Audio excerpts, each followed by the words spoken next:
Hey Daniel, what's up? Football বিশ্বের সবচেয়ে আবেগী একটি মন্তব্য করে এবার লাইভে এসে হাজির হলেন লিওনেল মেসি। লাইভে এসে তিনি জানালেন তিনি এখনও চান নেইমার জুনিয়রকে আগামী বিশ্বকাপে খেলতে দেখতে। মেসি বলেন, নেইমার এমন একজন ফুটবলার যাকে ছাড়া বিশ্বকাপের আসল আনন্দটাই যেন অসম্পূর্ণ লাগে। তার ড্রিবল স্কিল, মাঠের এনার্জি সবকিছুই ফুটবলকে অন্যরকম করে তোলে।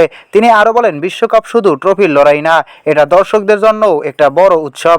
আর নেইমারের মতো তারকা খেলোয়াড় না থাকলে সেই উৎসবের রং অনেকটাই ফিকে হয়ে যায়। লাইভে মেসির এই কথাগুলো শুনে আবেগে ভেসে যান অনেক ফুটবল ভক্ত। কারণ লিওনেল মেসি এবং নেইমার জুনিয়র শুধু প্রতিদ্বন্দ্বী নন, মাঠের বাইরেও তাদের বন্ধুত্ব অনেক গভীর। মেসি আরও ইঙ্গিত দেন, যদি নেইমার পুরোপুরি ফিট হয়ে মাঠে ফিরতে পারেন তাহলে আগামী বিশ্বকাপ আরও জমজমাট হয়ে উঠবে।